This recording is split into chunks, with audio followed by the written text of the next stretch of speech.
Thank you. Let's go over now to Markwe. Well, thank you, gentlemen. I do have with me Mr. Oluwole Osaze Uzzi, who is the Director of Voter Education and Publicity, who will be providing, should we say, an insider's perspective on what precisely is going on with the amendment.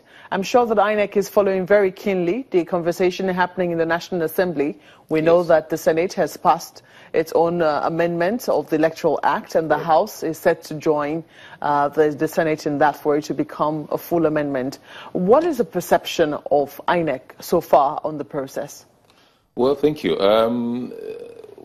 When you say an insider's perspective, I don't know that is not misleading in a way, in the sense that we are not involved in the actual legislation. We have our own inputs. A couple of days ago, with the assistance of PLAC and International Donor Partner, the House of Representatives had a public hearing on its own aspects of the bill. There are 12 aspects, 12 bills, and I think those will be consolidated and all the inputs will be considered by the House of Representatives. And a lot of cross-section of stakeholders were actually there today on Monday when that public hearing was held.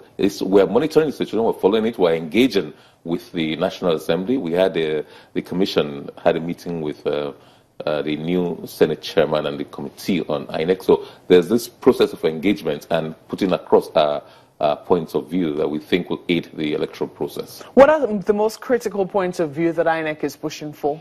Well, there are several, but one of them, for example, is the issue of establishment of an electoral offences commission. That you know that for now, INEC is the one that actually does the prosecution of electoral offenders, people who offend provisions of the Electoral Act.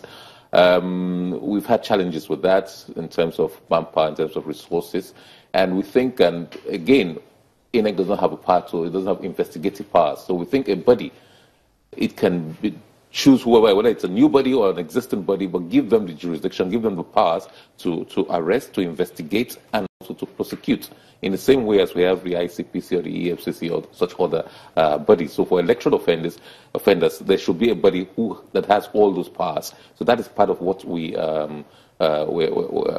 trying to push through. We're trying to push through for more internal party democracy.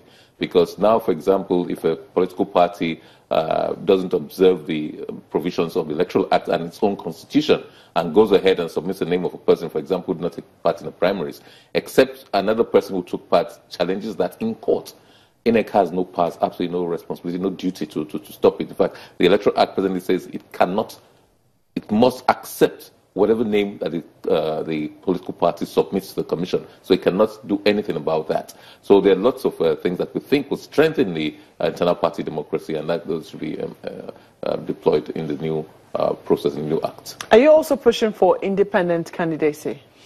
Well, we're not pushing for it in the sense that we're not at the forefront of the advocating for it, but if it's part of the law, we're not opposed to it. If it's part of the law, then the Commission will implement the provisions of the law. Even though it looks like it's one provision that you're a little scared of, if it comes to limelight, because some people think that it might be a nightmare to implement.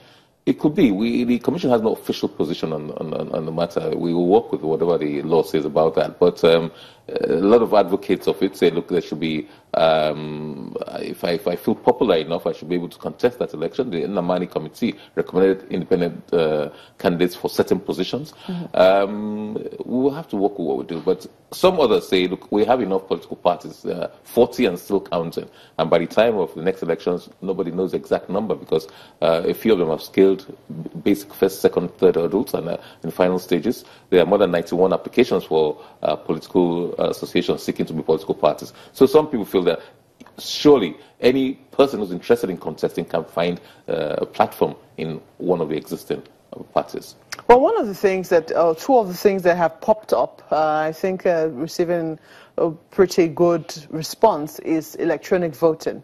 It looks like the amendment to ensure that INEC is able to conduct electronic voting and even do electronic accreditation seems to have passed, and it doesn't look like it's facing any contention. And then there's also voting by people in diaspora, which could be contentious. So what precisely is the thinking of INEC on these two items? Well, first of all, we do have some form of electronic accreditation presently in the form of a card reader. I think there's a general consensus that more technology should be deployed into the process. And the points of disagreement are, first of all, you, for example, read card reader into the Electoral Act and into the Constitution.